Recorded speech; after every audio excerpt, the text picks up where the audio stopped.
Entre sombras e sussurros eu observo. Eu sou Chiron, e este é o ciclo do medo.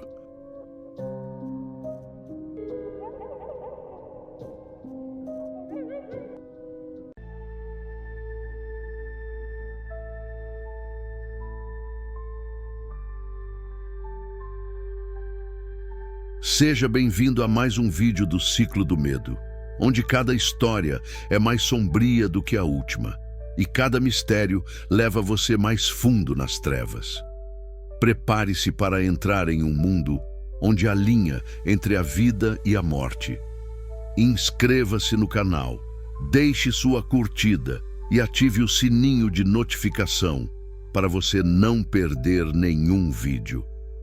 Comente o que está fazendo agora, enquanto escuta nossos relatos, e de qual cidade e qual horário do dia você está nos assistindo. Fique conosco, porque o que está por vir vai te deixar sem fôlego e, quem sabe, talvez te faça pensar duas vezes. Meu nome é Letícia Duarte, e eu era só uma criança quando aprendi que a justiça nem sempre anda de mãos dadas com a verdade. Na época, eu tinha apenas 8 anos. Morávamos num bairro simples de Belo Horizonte, num sobrado modesto herdado pela minha mãe, Luciana Duarte, uma mulher doce, batalhadora e com um coração grande demais, grande até para a própria segurança. Ela era enfermeira, trabalhava em 2 turnos e ainda encontrava tempo para brincar comigo, me ensinar as lições da escola e me contar histórias antes de dormir. Minha tia, Carla Duarte, era o oposto, rica, fria e ambiciosa. Empresária de uma rede de clínicas privadas, sempre apareceu como a ovelha negra da família, mas com um charme venenoso que fazia até a verdade duvidar de si mesma. Naquele ano, eu me lembro bem, houve um escândalo na empresa da minha tia. Um esquema de desvio de verbas públicas. Só que, no meio do furacão, todos os indícios milagrosamente apontaram para minha mãe. Documentos forjados, assinaturas falsificadas, tudo meticulosamente armado. Eu ouvi as brigas. Vi minha mãe chorando no quarto, escondida de mim. E ouvi a conversa mais dura que já testemunhei. Luciana, alguém tem que pagar por isso. Você não vai aguentar ver a Helena crescer sem nada. Eu posso garantir um futuro para ela. Você sabe que a justiça vai pegar alguém de qualquer jeito. Melhor ser você do que eu. Minha mãe hesitou. Ela hesitou, mas cedeu. No dia seguinte, vi os policiais levando minha mãe. Ela não resistiu. Só me olhou uma última vez e disse: "Seja forte, minha filha. Um dia você vai entender." Mas eu entendi muito antes do que ela imaginava. Ela foi presa. E menos de 7 meses depois, minha mãe foi assassinada na penitenciária. Morte considerada acidental, após uma briga com outra detenta. Mas eu sabia, eu soube na hora. Minha mãe morreu porque sabia demais. A tia Carla ficou com a minha guarda. Me criou como uma espécie de projeto de caridade, um troféu para limpar a própria imagem.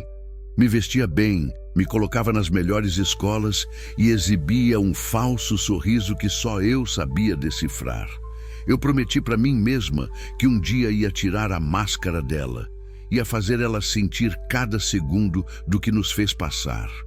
Mas eu esperei, em silêncio, crescendo, observando, absorvendo tudo, porque vingança não é só dor, é paciência. Os anos passaram como lâminas afiadas, cortavam sem fazer barulho. Viver sob o mesmo teto da mulher que matou minha mãe exigia um tipo de força que eu nem sabia que possuía. Tia Carla era uma artista da dissimulação. Para o mundo, era a mulher de negócios implacável, envolvida com causas sociais e cheia de caridade no discurso. Para mim, era o próprio veneno servido com um sorriso de madame. Ela adorava me exibir. Dizia que eu era como uma filha, que minha mãe teria se orgulhado. Cada vez que ela falava o nome da minha mãe, com aquela voz doce e falsa, eu sentia vontade de gritar, mas não gritava, engolia. Engoli durante anos. Na escola, eu era a menina silenciosa, que tirava notas altas e evitava laços. Não podia me dar ao luxo de ter amigos de verdade. Eles poderiam me distrair. Eu precisava observar, estudar tudo. E foi o que eu fiz. Estudei direito, psicologia, negócios, sem que ela percebesse o quanto eu absorvia. Aprendi a decifrar pessoas, a manipular reações, a entender as leis que um dia serviriam como armas. Cada habilidade que desenvolvia, eu pensava, é mais uma pedra no túmulo que eu vou cavar para ela. Eu também observava o marido dela, Otávio Fernandes. Um homem bonito, mais jovem que ela, ambicioso e entediado. Dava para ver nos olhos dele. Viviam de aparências, como tudo na vida da minha tia. Mas ele olhava para mim de um jeito que ela não percebia. Eu era só a sobrinha adolescente e rebelde, mas eu sabia, um dia ele seria útil. Minha maior dor era nas noites silenciosas. Às vezes, eu acordava com pesadelos. Via minha mãe sangrando no chão da cela. Ouvia seu grito abafado por grades e paredes sujas. E então, lembrava do olhar dela no dia em que foi levada. Não era só tristeza. Era um pedido, um apelo. Faça justiça. E eu faria. Com sangue e inteligência. Quando completei 18 anos, recebi uma proposta para estudar fora do país. Um intercâmbio, parcialmente financiado por um prêmio que ganhei em um concurso de redação. Texto sobre injustiça social. Irônico, não? Ela deixou que eu fosse, acreditando que isso me afastaria do passado, que eu voltaria nova, grata, esquecida. Mas foi exatamente o contrário. Lá fora, eu virei Letícia por fora e Aço por dentro. Moldei minha identidade. Me tornei fluente em mais do que idiomas. Me tornei fluente na arte da dissimulação.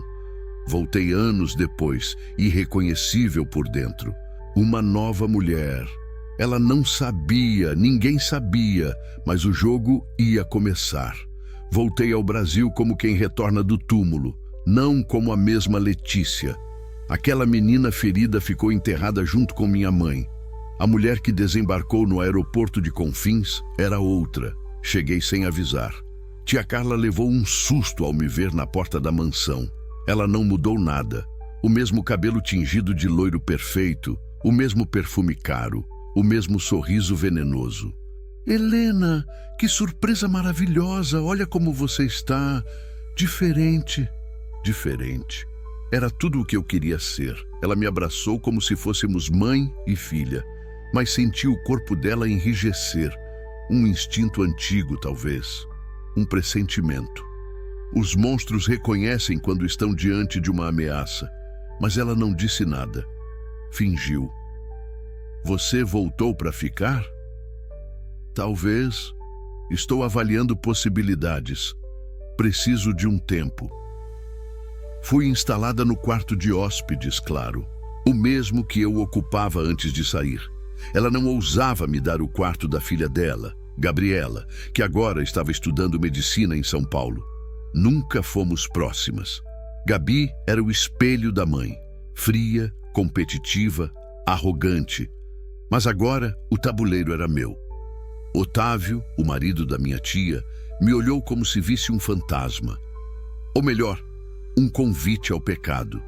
Ele tentava disfarçar, mas o desejo nos olhos dele era claro.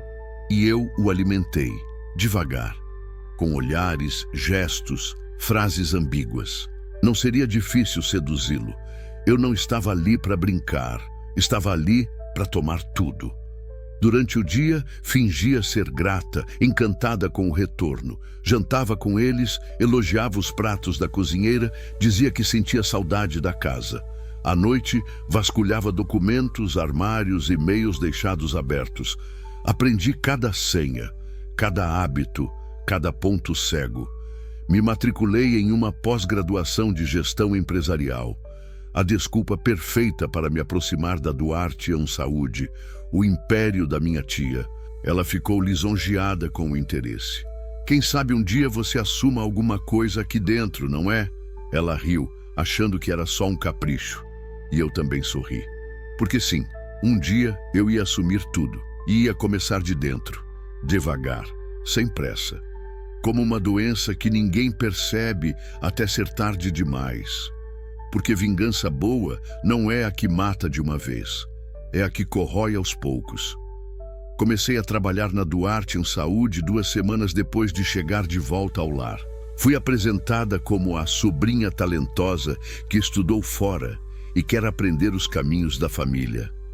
Minha tia me colocou como assistente do diretor financeiro, um homem cansado chamado Edmar, que passava mais tempo olhando planilhas do que pessoas. Foi um erro dela.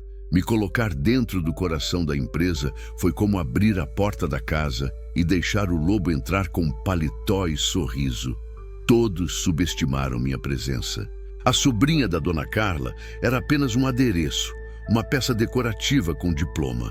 E foi por isso que ninguém percebeu o quanto eu observava.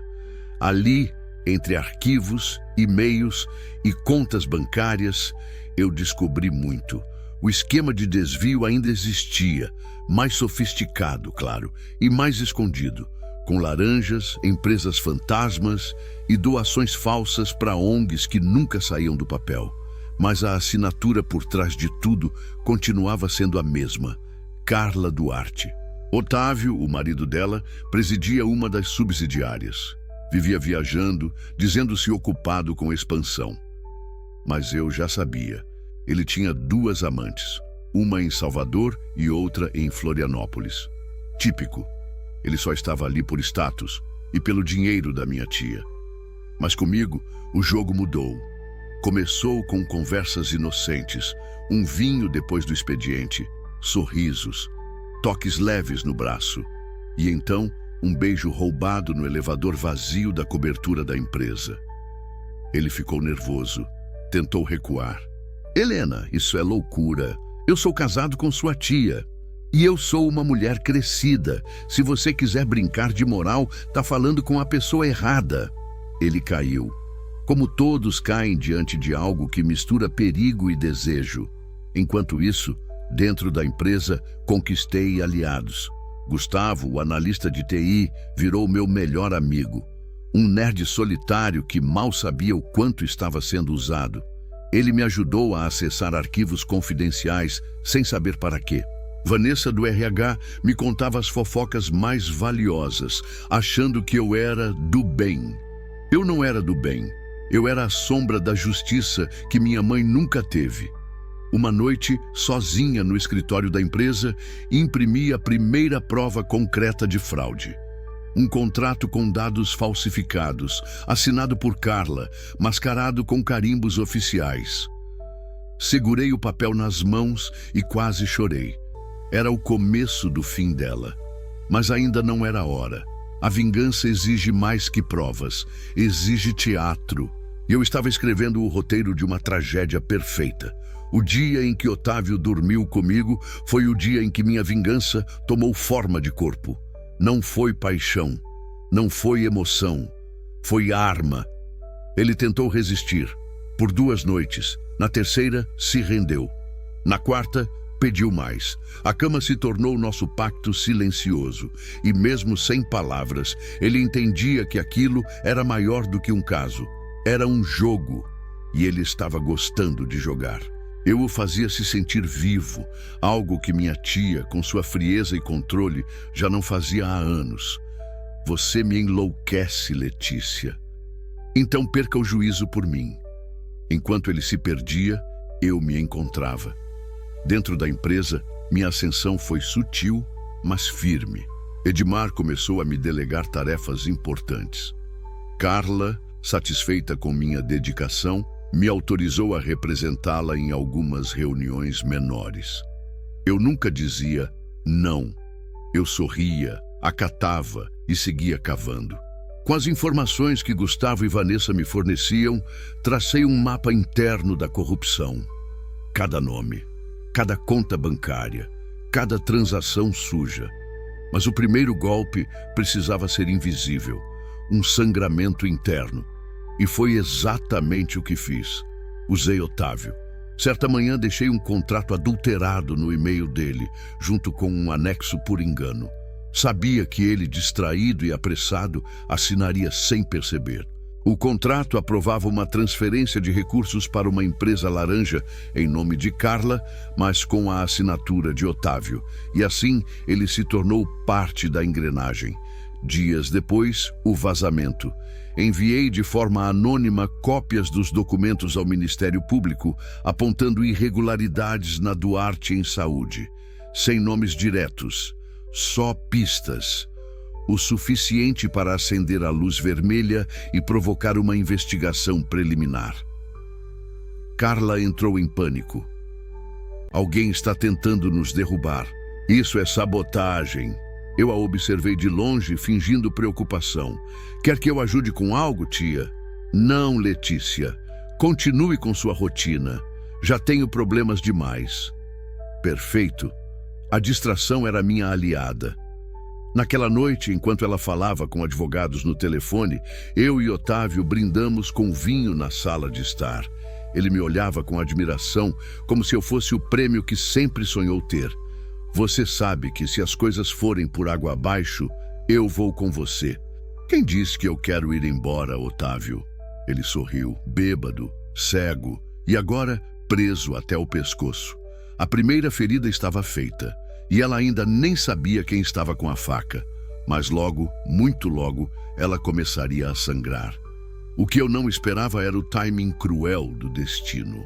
Gabriela, a filha perfeita da minha tia Carla, voltou para casa, dizendo que queria um tempo dos estudos, mas eu sabia. Ela farejava o caos. Gabriela sempre foi fria, inteligente, daquelas pessoas que sorriem pouco, mas observam muito. Tivemos uma infância distante. Ela me olhava como uma peça estranha no tabuleiro da família, e na verdade, era isso mesmo. Só que agora, o jogo era outro. Helena, quanto tempo? Você tá diferente. O tempo faz isso com a gente. Nos estudamos nos primeiros dias como duas cobras no mesmo jardim. Eu fingia ternura, ela fingia simpatia, mas nenhuma de nós duas confiava na outra. Ela não era burra, sabia que havia algo errado na casa e talvez, só talvez, começasse a desconfiar de mim. Começou a fazer perguntas demais. Como é que você se envolveu tão rápido na empresa? Otávio anda muito próximo de você, não? Minha mãe confia demais, sabia? Ela falava como quem planta dúvidas, esperando colher reações. Eu sorria. Talvez ela só queira alguém da família por perto. Mas no fundo eu sabia. Gabriela era um problema. E como todo problema, precisava ser controlado. Descobri que ela mantinha um relacionamento secreto com uma professora da faculdade, algo que nem a própria Carla sabia. Usei Vanessa do RH para pegar fotos comprometedoras das redes sociais antigas da professora. Bastou um falso perfil no Instagram e uma mensagem anônima para Gabriela receber o recado. Fique no seu lugar. Ela ficou uma semana sem falar comigo. Me olhava com ódio nos olhos, mas não disse uma palavra à mãe. Sabia que, se abrisse a boca, colocaria seu próprio segredo em risco. Enquanto isso, a investigação preliminar sobre os documentos vazados começou a ganhar forma. Um promotor federal apareceu na sede da empresa com um mandado para recolher arquivos. Carla quase desmaiou. Otávio, desesperado, me chamou em particular. Você acha que vamos ser presos? Não, ainda não. Mas você precisa se proteger. Como? Me dando acesso total à parte financeira. Se eu controlar tudo, consigo blindar você e talvez sua esposa.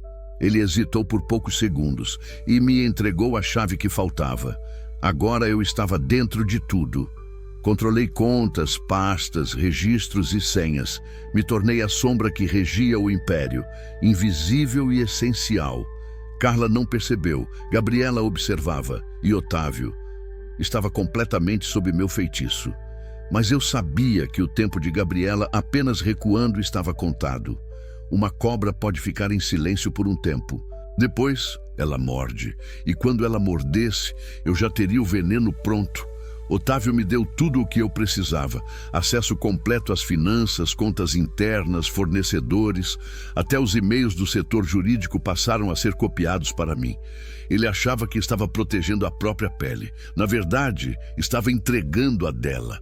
Era hora de provocar o colapso. Eu sabia exatamente onde mexer. Bastava ajustar o fluxo de caixa da subsidiária liderada por Otávio, fazer pequenos pagamentos duplicados, inflar valores para fornecedores fantasmas e liberar um investimento emergencial em nome da matriz. Tudo legal, tudo documentado e tudo rastreável para ele. Em menos de 2 semanas, o rombo de 2,3 milhões apareceu como uma bomba em plena segunda-feira de manhã. Quem autorizou isso? Carla gritou, jogando o relatório sobre a mesa da diretoria. Otávio tentou explicar, mas sua voz tremia. Eu assinei o relatório, mas quem validou o lançamento foi o financeiro. A Letícia cuida do financeiro agora. Gabriela disparou, olhos fixos em mim. Minha tia me encarou. Pela primeira vez, com dúvida. Eu respirei fundo. Levantei devagar, com serenidade. Eu validei sim, mas só o que me foi passado por Otávio. E virei os olhos para ele como se estivesse decepcionada. Otávio ficou pálido. A tensão naquela sala era cortante. Carla bateu a mão na mesa. Alguém vai pagar por isso? Sorri por dentro, porque eu sabia quem pagaria, ele. Naquela noite, enquanto Carla gritava com advogados no telefone e Otávio afundava no uísque, Gabriela me confrontou na varanda. Foi você, né? Você armou tudo. Você anda imaginando demais. Você acha que é inteligente, mas está jogando com fogo. O fogo me criou, Gabriela. Só tô devolvendo.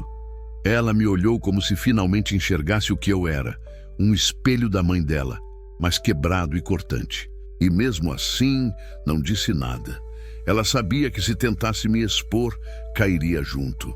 O segredo dela ainda a mantinha sob controle. Mas seu olhar agora era diferente. Menos altivo, mais assustado. Otávio, no dia seguinte, foi afastado temporariamente da presidência da subsidiária até que tudo fosse esclarecido. Carla assumiu os controles de novo, com a fúria de uma rainha traída. E a mim, me deu mais responsabilidade. Você é a única que eu posso confiar agora, Letícia. Sorri. Ui, tô aqui para te proteger, tia. A ironia me queimava por dentro. Porque agora, com Otávio enfraquecido, Carla vulnerável e Gabriela intimidada, eu era a única peça firme no tabuleiro. Mas ainda faltava o toque final. Dor, e eu sabia exatamente como causar. Destruir uma mulher como minha tia não basta com provas e escândalos. Ela precisa quebrar por dentro, se olhar no espelho e não se reconhecer, perder tudo o que ela pensa controlar. E o primeiro passo para isso era o marido, Otávio. Ele ainda dormia comigo às escondidas, cada vez mais entregue, mais dependente, mais burro. Achava que eu era um segredo a ser protegido. Eu era, na verdade, a mão que apertava seu colarinho enquanto ele se afogava, lentamente. Sabia dos casos antigos dele com outras mulheres. Ele tinha um histórico sujo que Carla sempre abafou. Mas eu precisava que ela soubesse, dessa vez. Precisava que ela visse. E foi fácil. Criei um perfil falso de uma mulher jovem, bonita, um tanto vulgar. Infiltrei mensagens no WhatsApp dele, com fotos provocantes. Marquei um encontro em um hotel do centro da cidade. E, claro, avisei a Carla por e-mail anônimo. Você merece saber com quem divide sua cama. Quarto 805, Hotel Cambuí. Hoje, 21 horas. Ela caiu, porque o orgulho dela não suportaria a dúvida. Eu estava em casa, sentada na sala, quando ela chegou da emboscada, sozinha, trêmula, com os olhos vermelhos e a bolsa apertada contra o peito. Não disse uma palavra. Subiu as escadas como um vulto. Gabriela a viu passar e correu atrás. Otávio chegou 1 hora depois, confuso, embriagado. Helena, aconteceu alguma coisa? Ela sabe, Otávio. O quê? Ela viu. Ela te viu no hotel, com a outra. Ele empalideceu como se o próprio sangue tivesse desistido dele. Mas eu nem fiz nada. Eu nem fiquei com a garota. Eu fui embora. Ela viu o suficiente. Otávio tentou subir. Carla trancou a porta do quarto. Passaram-se 2 dias sem que os dois trocassem uma única palavra. Gabriela se revezava entre os dois, tentando ser a filha perfeita, mantendo a pose. Mas eu via nos olhos dela, ela sabia que aquilo tinha sido obra minha. Ela não tinha provas, mas tinha medo, e por enquanto isso bastava. Na manhã do 3º dia, Carla me chamou no escritório da casa. Estava com olheiras, sem maquiagem, algo raríssimo. Você sempre foi mais sensata que ele, Letícia. Se eu tiver que cortar cabeças, vou confiar em você. Eu tô aqui para isso, tia. Para proteger o que é seu. Ela assentiu, exausta. Me deu sua assinatura digital para agilizar processos internos da empresa. A chave final que faltava. Agora eu podia agir como ela, legalmente. De noite, enquanto ela dormia sozinha, escrevi um bilhete e deixei em sua escrivaninha. A dor só começou. Justiça. Sem assinatura, sem pistas. Apenas o sussurro do que viria. Porque a justiça que minha mãe não teve, agora mora comigo. Agora, com a assinatura digital da Carla, eu podia ser ela, no papel. E papel em empresas como a Duarte em saúde vale mais que sangue. Comecei devagar. Primeiro, pequenas transferências de recursos para uma nova empresa. HNC Soluções Médicas, registrada no nome de um laranja, um morador de rua que eu tirei do sistema por meio de um conhecido do Gustavo, o analista de TI. Ele nem sabia que era dono de uma fortuna prestes a explodir. Depois, uma alteração discreta no quadro societário. 3% das ações da Duarte em saúde foram vendidas para a HNC, com justificativas de integração estratégica de mercado. Tudo assinado por Carla, ou melhor, por mim. Ninguém percebeu, nem o jurídico, nem o conselho. Aos poucos fui transferindo mais, 5%, depois 7%, depois 10%. As ações começaram a escorregar das mãos de Carla como areia entre os dedos, e ela nem sabia. Só sentiria o golpe quando estivesse no chão. Enquanto isso, ela afundava em paranoia. Alguém está tentando me derrubar. É Otávio, Gabriela dizia. É o promotor, diziam os advogados. É todo mundo. Ela murmurava sozinha. A mulher que antes era uma fortaleza virou um castelo de cartas tremendo com o vento. Certa tarde, entrei em seu escritório e encontrei um copo quebrado no chão, papéis espalhados e Carla sentada no chão, abraçando os próprios joelhos. Aquela cena me marcou.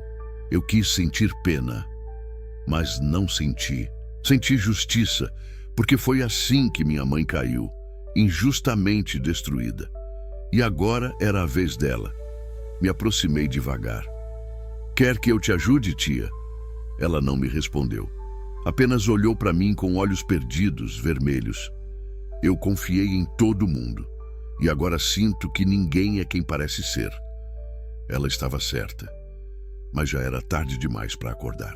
Na mesma semana, a HNC Soluções Médicas, agora com 31% das ações, requisitou uma reunião de emergência com o Conselho Administrativo da Duarte em Saúde, para revisar a presidência da empresa. Carla surtou. Essa empresa nem existia meses atrás, mas todos os papéis estavam lá, legais, válidos, assinados. Gabriela correu para buscar ajuda jurídica, mas era inútil. O estrago já estava feito. Naquela noite, recebi uma ligação do promotor com quem eu vinha trocando informações anônimas. A documentação que você enviou aponta lavagem de dinheiro e fraude societária. Podemos avançar com a denúncia formal em poucos dias. Sorri. Meu plano estava na reta final. A empresa era minha, a confiança dela destruída. O marido, humilhado, a filha, acuada.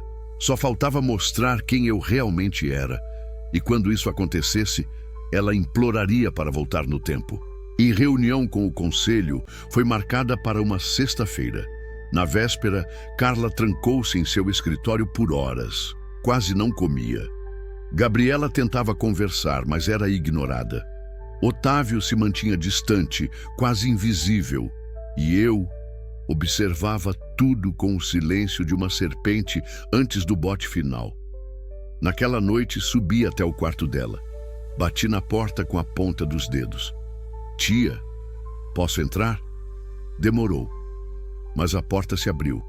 Ela estava pálida, magra e com os olhos fundos de alguém que sabia que perdeu, mesmo sem entender como. Amanhã é o fim, não é? Ela disse sem rodeios. Amanhã é só a consequência, respondi. Ela me encarou, como se buscasse algo no meu rosto. Você sempre esteve por trás de tudo isso? Sim, silêncio, denso, quente. Por quê? Dinheiro? Poder? Inveja? Sorri, frio. Por justiça. Ela franziu a testa, confusa. Então me aproximei da escrivaninha, puxei da bolsa um recorte antigo de jornal. Uma página amarelada com uma manchete que ela não via há décadas. Mulher é condenada por morte de empresário em Belo Horizonte. Reviravolta no caso pode envolver parentesco oculto. Carla ficou branca. Sua mão tremeu ao pegar o papel. Não. Sim, Eliana dos Santos, minha mãe, sua irmã, a quem você mandou para a cadeia em seu lugar. Isso foi há muitos anos. Eu não tive escolha. Ela teve. E escolheu proteger você. Ela deu um passo para trás, como se o chão a puxasse. Você é a filha dela, a menininha, a que assistiu minha mãe ser algemada sem entender nada. A que ouviu você prometer que a tiraria de lá. A que anos depois, soube que ela foi morta, por ordens suas, porque você sabia que ela poderia abrir a boca. Mentira! Ela gritou. Eu nunca mandei matar ninguém. Me aproximei até ficar a centímetros do rosto dela. Mas você nunca mandou parar também, não é? Ela tentou me empurrar, mas sua força já não era nada. Você arruinou a vida da única pessoa que te amou de verdade. E agora eu vou devolver tudo, dor por dor. Carla caiu sentada na poltrona, sem palavras, sem defesa. Você me destruiu. Ainda não. Abaixei até o nível dos olhos dela. Amanhã eu vou sentar na sua cadeira e você vai assistir. Saí do quarto deixando para trás o recorte de jornal e um bilhete manuscrito por mim. Assassina. Mas agora o nome vai ser o seu. Era só o começo da queda pública dela. Porque até aqui tudo foi interno. Agora era hora de sangrar para o mundo ver. A reunião do conselho foi o espetáculo que eu precisava. Estava tudo preparado. Documentos, gravações, provas, um dossiê implacável. Carla entrou na sala com o mesmo ar de quem ainda acreditava que podia controlar o mundo. Mal sabia ela que aquele mundo estava desmoronando. Quando comecei a falar, o silêncio tomou conta da sala. Senhores, esta não é apenas uma crise financeira, é uma crise de confiança. A confiança em quem deveria zelar pelo legado da Duarte em saúde. Mostrei os relatórios das transferências ilegais, os e-mails com ameaças anônimas, as provas da participação dela no passado sujo da empresa e, principalmente, o segredo que ninguém ousava tocar, a morte da minha mãe. Os olhares se voltaram para Carla, que ficou sem palavras. Sua máscara de autoridade caiu diante da alta cúpula. Helena, você está me acusando de crimes gravíssimos. Ela tentou se defender, mas soou fraca. Eu cortei. Acuso sim, e tenho provas suficientes para não só tirar você da presidência, mas para levá-la à justiça. O presidente do conselho suspirou e bateu o martelo. Está destituída da presidência imediatamente. fica suspensa das funções até que a investigação seja concluída. Carla desabou em lágrimas e Gabriela tentou segurar a mãe, mas não conseguia esconder a vergonha e o medo. Eu me sentei, como quem finalmente conquista seu trono. Agora, senhores, podemos começar a construir uma nova era.